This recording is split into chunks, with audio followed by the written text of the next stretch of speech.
आपल्या सगळ्याच्याच खूप जास्त आवडीचे थालीपीठ. नमस्कार, स्वागत आहे तुमचं वैशालीज किचनमध्ये.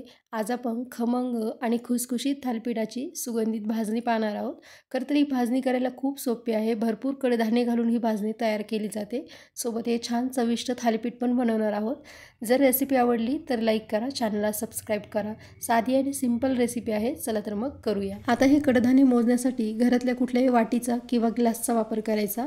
त्यामुळे कोणतं साहित्य, कोणतंच कडधान्य कमी किंवा जास्त पडत नाही. थालीपीठाचं पीठ बरोबर तयार होतं. सगळ्यात अगोदर आपल्याला इथे 1.5 वाटी बाजरी लागणार आहे. बाजरी चांगली स्वच्छ धुवून घेतलेली आहे, उन्हामध्ये चांगली सुकवून घेतलेली आहे. जसं की आपण दळणाला बाजरी देतो सेम तशा पद्धतीमध्ये. आणि त्यासोबत आपल्याला 1.5 वाटी इथे ज्वारी घालायची आहे. ज्वारी पण चांगली स्वच्छ करून घेतलेली आहे, जशी दळणाला आपण वापरतो सेम तशाच पद्धतीची. सगळं कडधान्य मी भाजून घेतलेलं दाखवत आहे. भाजण्याची प्रोसेस ही आपण पाहणारच आहोत. आता त्याच वाटीनं 1.5 वाटी इथे आपल्याला तांदूळ घ्यायचा आहे. बासमती सोडून तुम्ही दुसरा कोणताही तांदूळ वापरू शकता. तांदूळ चांगला स्वच्छ धुवून घेतला, रात्रभर फॅनखाली सुकून घ्यायचा आहे. हवं तर तुम्ही पुसून पण घेऊ शकता. तांदूळ जर का धुवून घेणार असले तर चांगले सुकून घ्यायचे. कोरडे इथे तांदूळ आपल्याला वापरायचे आहे. आता त्याच वाटीनं 1.5 वाटी आपल्याला गहू घ्यायचे आहे. गहू पण चांगले स्वच्छ करून घेतलेले आहे. त्याच वाटीने 1.5 वाटी आपल्याला हरभऱ्याची डाळ घालायची. डाळ घालताचा व्हिडिओ शूट नाही झाला. त्याचसोबत आपल्याला अर्धा वाटी मुगाची डाळ, अर्धा वाटी उडीदाची डाळ एकत्र करून भाजून घेतलेली आहे.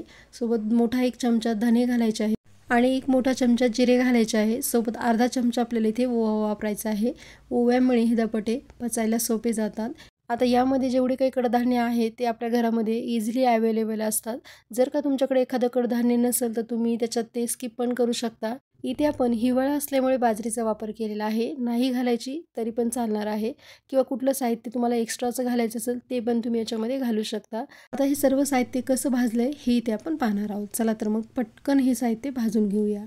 सगळ्यात अगोदर मी गॅसवरती कढई तापायला ठेवली. शक्यतो अशी पसरट कढई घ्यायची, म्हणजे आपल्याला व्यवस्थित हलवता येईल आणि हे कडधान्य एकसारखं भाजलं जातं. आता गॅसची फ्लेम हाय केली. सुरुवातीला 1 मिनिट मी गॅसची फ्लेम हाय करते. नंतर ही बाजरी चांगली मिक्स करून घेते, म्हणजे बाजरी पटकन गरम होती. आणि त्याच्यानंतर लो टू मिडियम फ्लेमवरती किंवा गॅस कमी जास्त करूनच आपल्याला ही बाजरी भाजून घ्यायची. आणि सतत आपल्याला चांगलं ढवळून घ्यायचं आहे, मिक्स करून घ्यायचं आहे, जेणेकरून सगळ्या साईडनं ही बाजरी एकसारखी भाजली जाईल.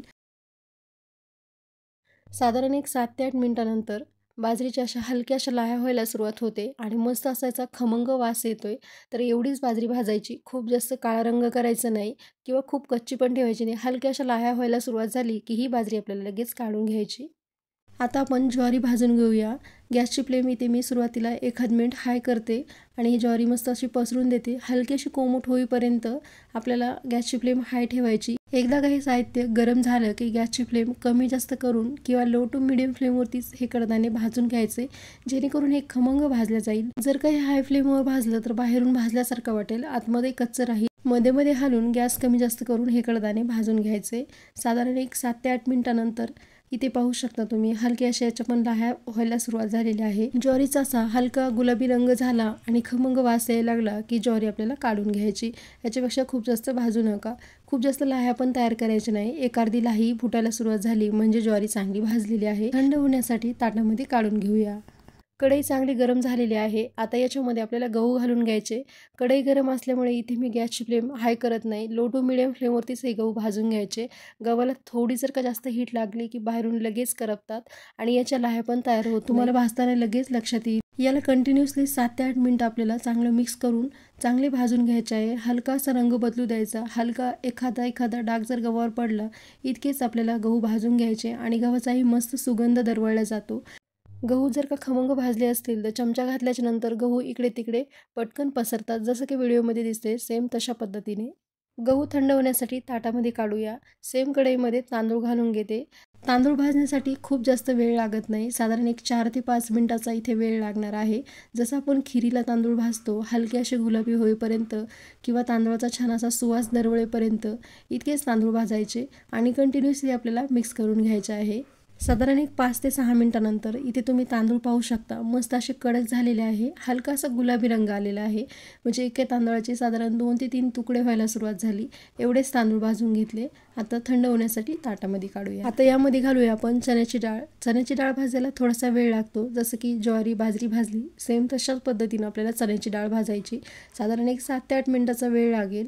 आणि चण्याची डाळ भाजताना गॅसची फ्लेम लो टू मिडियम ठेवायची, हाय फ्लेम कुठेच करायची नाही, कारण चण्याच्या डाळीला पटकन डाग पडतात आणि ती आतमध्ये खमंग अशी भाजली जाणार नाही. कंटिन्युअसली मिक्स करत आपल्याला एक 7 ते 8 मिनिटासाठी किंवा छान असा रंग बदलेपर्यंत, खमंग वास येईपर्यंत भाजून घ्यायचे आहे. साधारण एक 10 ते 12 मिनिटानंतर इथे तुम्ही पाहू शकता डाळीवरती हलके असे डाग पडलेले आहे आणि मस्त कडक डाळ मी ते भाजून घेतलेली आहे. आता थंड होण्यासाठी ताटामध्ये काढूया. आता त्याच कढईमध्ये उडदाची आणि मुगाची डाळ एकत्र घालूया. आता ही डाळ भाजताना खूप जास्त रंग बदलू द्यायचा नाही किंवा खूप काळी होऊ द्यायची नाही, कारण या डाळीची चव कडसर लागू शकते.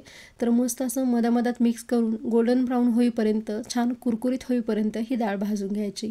आता सेम पद्धतीने ही मी डाळ भाजून घेते. ही चांगली गरम आहे, गॅसची फ्लेम लो ठेवायची. एक मोठा चमचा धने घातलेले आहे. धने हलके असतात, 1 मिनिटामध्ये धने भाजले जातात. तर धने भाजले काढून घेऊया. त्याच कढईमध्ये जिरे घातले.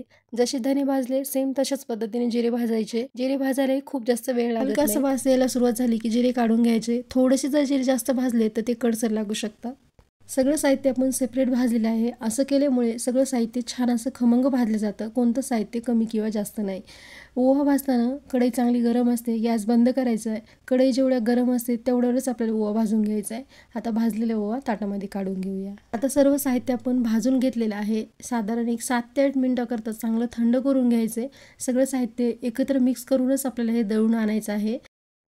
आता हे दळून आणलेल्या भाजणीचे आपल्याला थालीपीठ बनवायला घ्यायचे. आता याच्यामध्ये खूप जास्त साहित्य पण घालायची गरज नाही, कारण आपण भाजणीमध्ये जिरे धने आणि ओवा घातलेला आहे. मोजक्या साहित्यामध्ये आता आपण हे थालीपीठ बनवणार आहोत. तर मस्त मी 1 कप भरून अशी ताजी मेथी घेतलेली आहे. हवं तर तुम्ही कांदा पण इथे वापरू शकता. आणि थोडासा हिरव्या मिरचीचा ठेचा तयार करून घेतला. मीठ आणि हळद एवढंच साहित्य आपल्याला इथे लागणार आहे. चला तर मग आपल्याला थालीपीठ बनवायला घ्यायचे. आता याच्यामध्ये आपल्याला पाव चमचा हळद घालायची, चवीपुरतं मीठ घालायचं आहे. सकाळी सकाळी आपल्या सगळ्याच्याच मागे खूप जास्त गडबड असते, तर सकाळी सकाळी नाश्त्यासाठी असे काही जर तुम्हाला थालीपीठ बनवायचे असेल तर ही भाजणी नक्की एकदा तयार करून बघा. खूप मस्त याचे थालीपीठ तयार होतात. आता याच्यात आपल्याला जी आपण बारीक करून घेतलेली मेथी आहे ती घालून घ्यायची, हिरव्या मिरचीचा ठेचा घालून घ्यायचा आहे आणि हाताने चांगलं मिक्स करून घ्यायचे. खूप जास्त मेथी आपल्याला काड्या ठेवायची नाही, पाण्यापाण्याच घ्यायची, म्हणजे जास्त ती दाताखाली येणार नाही. तर चांगलं मिक्स करून घेते. आता हे भाजणीचं पीठ आहे, याला भरपूर असं पाणी लागतं. मस्त पाणी घालून याला खूप जास्त घट्ट नाही, सैलसर असं पीठ आपल्याला मळून घ्यायचे. जसं आपण नेहमी थालीपीठाला पीठ मळतो सेम तशा पद्धतीचं पीठ मळून घेतलं. जेवढे करायचे आहेत तेवढ्याचे मी छोटे छोटे अगोदरच गोळे तयार करून घेतले. आता हे थालीपीठ आपल्याला कपड्यावरती थापायचं आहे. एखादा कॉटनचा कपडा घ्यायचा आहे, कपडाही आपल्याला ओला करून घ्यायचा आहे आणि कपड्यावरती पुन्हा थोडंसं पाणी घालायचं आहे आणि पाणी लावूनच हे थालीपीठ आपल्याला थापायचं आहे. जेवढं पीठ सैलसर असेल तेवढं थालीपीठ पटकन थापलं जातं, कारण भाजणीच्या पिठाला थोडंसं पाणी जास्त लागतं.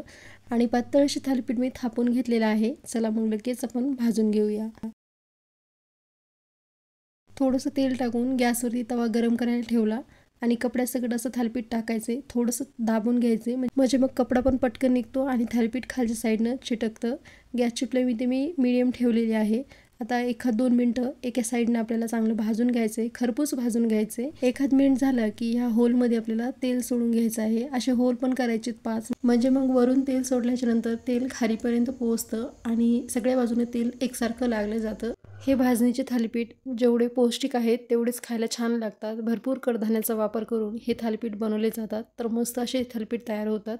हिवाळ्यामध्ये नक्की दोन्ही साईडने थालीपीठ भाजून घेतलेलं आहे आणि ह्या थालीपीठाचा 7 ते 8 तासासाठी असंच मऊ लुसलुशीत हे, कारण हे कडधान्य भाजून याचं आपण पीठ तयार केलेलं आहे. तर या पिठाला भरपूर पाणी लागतं. तव्यावर घातल्याच्या नंतर याला चिरा जाऊ नये त्यासाठी सैलसर पीठ मळायचे आणि खूप मस्त लागतात हे थालीपीठ. नक्की रेसिपी ट्राय करा. व्हिडिओ जर का आवडला तर व्हिडिओला लाईक करा, चॅनलला सबस्क्राईब करा.